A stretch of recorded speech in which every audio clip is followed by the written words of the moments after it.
Hey there, welcome back to DreamWords.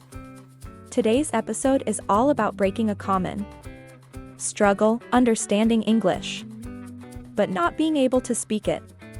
If you've ever felt stuck, don't worry, you're not alone. Stick around, because I'll be sharing some powerful, practical tips to help you speak confidently with anyone. Before we dive in, don't forget to hit that subscribe button so you never miss out. Let's get started.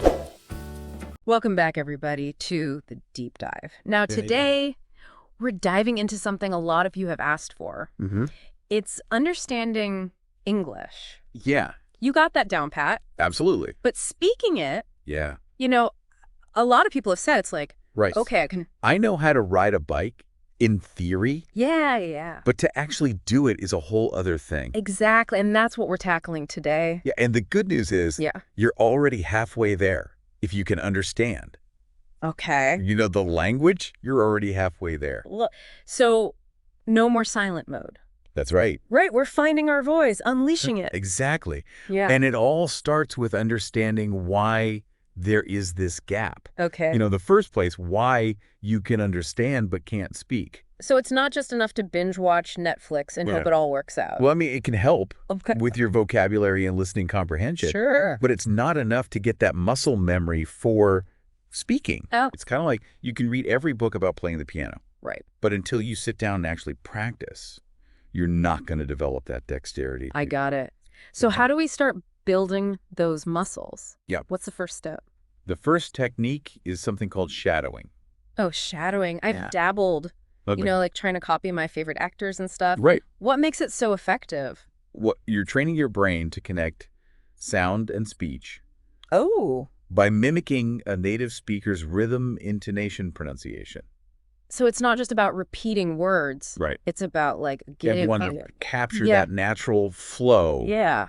The nuances Yeah. that make them sound like a native speaker. So it's almost like I'm training like the music of the language? Yeah, you're exactly right. Okay. Yeah. I'm sold on shadowing. Good. So let's say I've mastered Good. mimicking others. Right. What's the next step? Well, the next step is to start thinking in English. Whoa, hold on. Yeah. Thinking in English? Yeah. That's a big jump. I know, but it's really powerful. Like, how do I rewire my brain?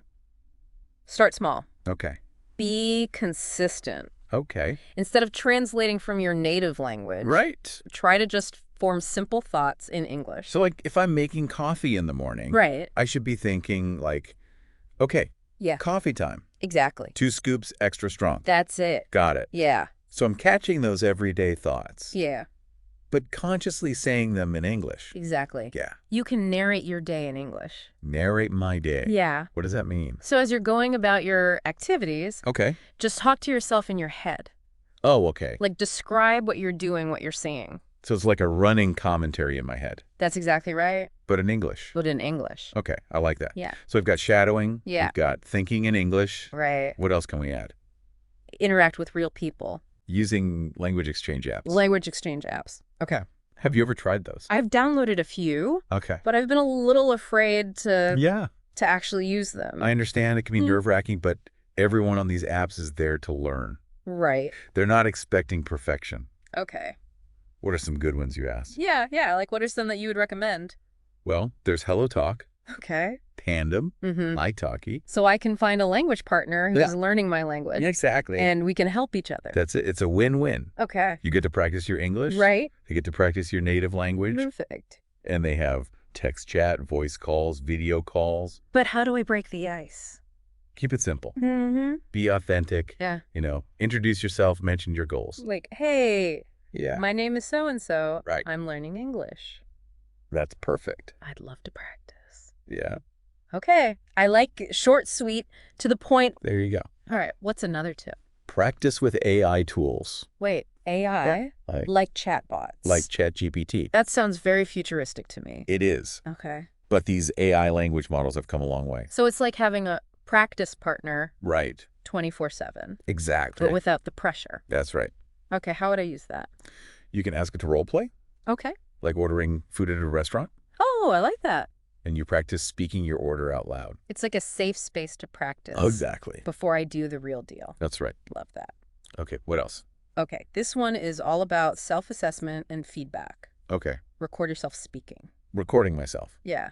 I do that for presentations and stuff, Okay, good. but I never thought to use it for this. Yeah, it's simple, but it's incredibly effective. So I'm hearing myself objectively, Right. so I can pinpoint, like, Yeah. what I need to work on. Exactly. Okay. How would I do that? Just pick a topic that interests you. Speak for a few minutes, Yeah. record yourself, and then listen back critically. When you say critically, what do you mean? Pay attention to your pronunciation. Okay. Are you pronouncing words correctly? Okay. How's your fluency? Mm. Are you speaking smoothly? Are there a lot of pauses? Right. And then how's your grammar? So I'm becoming like my own Yeah. detective for my own language. Exactly. Okay, one more tip. One more tip. Lay it on me. All right, this one is about finding opportunities for real-time interaction and feedback. Okay. Speaking groups or classes. See, that's where I get nervous. I know. Like, I don't like speaking in front of other people. Right. It can be scary, Mm-hmm. but it's also where the magic happens. Okay. Remember the bike analogy? Yeah. It's like having training wheels Right. and a support group cheering you on. Okay, how do I find one, though? You can search online, Okay. local English-speaking clubs, conversation groups. So I don't have to, like, wander around aimlessly, hoping to find a group. No, you can use websites like Meetup, Facebook. Perfect. You can even find them online. Oh, okay. On Discord, Reddit. So many options. Yeah. Perfect. And if I do find one and I do join it, what if I, like, make a fool of myself? You want to find one that's supportive and encouraging, Right. where you feel comfortable making mistakes, asking questions. Yeah. Because that's how you really learn. This has been such a great deep dive. Yeah. Shadowing thinking in English Yes. language apps. Right. AI, Mm. recording myself. Yes. Speaking groups. That's it. Wow. I feel like I have a whole toolkit now Right. to tackle this fear. Good. But you know what keeps coming back to me? What's that? The fear of making mistakes. Ah, yes. The dreaded fear of making mistakes. Yes. How do we break through that? Well, that's a great question. Yeah. And we're going to talk about that in part 2 of our deep dive. All right. Stay tuned, everybody. See you then. All right, everybody. Welcome back to the deep dive. Yes. You know, as we've been talking about these tips, I keep thinking about, like, Yeah. learning to ride a bike. It's so true. Right. It's that wobbliness, the Uh-huh. fear of falling, Yeah. but, like, pushing through. Absolutely. And that feeling when you finally get it Yes. and you're just cruising. That's what we want. That's what I want. Yeah, we want you to have that feeling with speaking English. That's the feeling. Like it's natural, it's effortless, Yeah. and it's even exhilarating. And just like riding a bike, you don't go from training wheels to the Tour de France overnight. You got it. So it's about those small victories, right? Absolutely. Celebrating those small wins. Yes. You know, each time you have a conversation, Yeah. you order food without breaking a sweat. Mm-hmm. You understand a joke. Right. High Wait. five. Yes. High five. That's it. I remember when I was first learning English, Yeah. I was so excited when I could finally introduce myself Yes. without messing it up. I bet. You know, So for our listener who's just beginning, what would you say is that first pedal stroke? pick one of these tips Okay. that resonates with you Mm-hmm.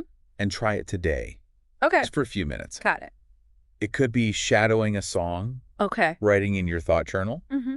or even just like Yeah. saying hello to yourself in the mirror in a different English accent. Yeah.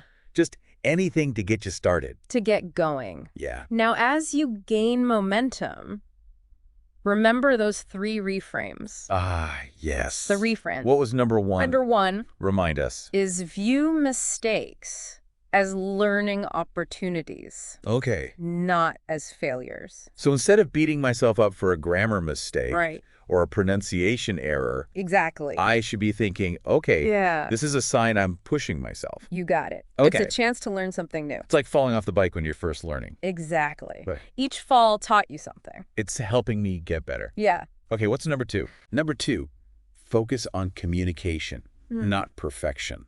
Ooh, that's a big one. I know it's easy to get caught up Yeah. in trying to be perfectly grammatically correct. Absolutely. But remember, language is a tool for communication, No. not a test of your grammar skills. So even if my grammar isn't perfect, Right. if I can get my message across, Exactly. I'm good. And you can have a laugh with someone. Right. You can share ideas. It's about connecting. That's it. Okay. That's the whole point. What's number 3? Number 3 is celebrate those small wins Yes. to build your confidence. I love that. It's easy to get discouraged Absolutely. when you focus on all the things you haven't mastered yet. Right. But if I look back and think, okay, Yes. I can order food now in English. Exactly. I can ask for directions. Right. High five. Those are the things. Those are the things. To be proud of. Celebrate those things. Okay. Because those small wins will build your confidence and keep you going. It's like those first couple times you rode your bike. Exactly. Without falling. You're beaming with pride. I am. Even if it's just for a few meters. Exactly. So I'm practicing these tips. Okay. I'm embracing the reframes. Yes. But I'm still a little hesitant to fully dive in. I understand. What would you say to encourage me? Just remember, learning a language is a journey. Okay. It's not a destination. Got it. Embrace the process. Mm-hmm. The stumbles, the triumphs, Yeah. everything. It's a journey, not a destination. That's it. Love it. All right, everybody. Welcome back to the Deep Dive. Yeah. We've been talking about all these tips and techniques. Right. And that feeling of exhilaration. Yes. When you conquer that hill on a bike. It is such a powerful metaphor. It is. It's pushing past those limits. Yeah. Pushing beyond what we think we can do. And discovering what we're capable of. Exactly. Mm-hmm. And that feeling can be achieved with speaking English as well. Yes. That aha moment. Yeah. When you realize I can do this. And as you get more comfortable, Yeah. you unlock all these possibilities. It's like opening a door. Yes. To this whole world. To a community of people and ideas. I love it. And those connections, Yeah. they can enrich our lives in so many ways. They expand our perspectives, Right. broaden our horizons. And this brings us to Yeah. stepping outside our comfort zone. So important. Right. It's essential for growth. Like that feeling of exhilaration. Yes. When you ride that bike up that huge hill. I know. And each time we do it, that zone expands a little bit more. Yeah. What once felt so scary becomes manageable. I've experienced that. Yeah. Those first conversations with native speakers, I was so nervous. Right? But each time I got a little more confident. And that confidence just builds on itself. So for our listener Yeah. who is still hesitant, Yeah. what would you say? I would say, just remember, progress isn't always linear. Okay. There are going to be days when it's effortless and days when it feels like a struggle. Yeah. Be patient with yourself. Mm-hmm. Embrace the challenges. It's okay to stumble, It is. but we get back up. That's right. And you've already come so far. You already understand English. That's huge. That's a big accomplishment. Okay. So now it's time to take it to the next level. Use your voice. Connect Yeah. with the world. Exactly. We've given you all these tools. Yeah. Shadowing, thinking, and English. Yeah. Language exchange apps. Right. AI tools. Yes. Recording yourself. That's it. Finding those speaking groups. Absolutely. So many I resources. can find a community. Yes. Find people that will support you. Cheer you on. Yeah. I want to leave our listener with a final thought. Okay. It's a quote Okay. from Nelson Mandela. Oh, I love him. It always seems impossible until it's done. So true. And speaking English confidently Right. might seem impossible right now, But you can do it. but with every step you take, Right. every conversation, every mistake, you're getting closer. You are. Remember, we're here to support you We are. every step of the way. So keep practicing. Keep believing in yourself. Yes. And never stop exploring this world of English. Until next time, happy speaking. Happy speaking. We'll see you on the next Deep Dive. That's it for today's episode of Dream Words. I hope these tips help you break the silence and start speaking English with confidence. Remember, progress takes practice. So don't be afraid to make mistakes, they're just steps toward success. If you found this helpful, give it a like. Share it with someone who needs it. And don't forget to subscribe for more life-changing tips. Thanks for tuning in. And I'll see you in the next episode. Keep speaking and keep growing.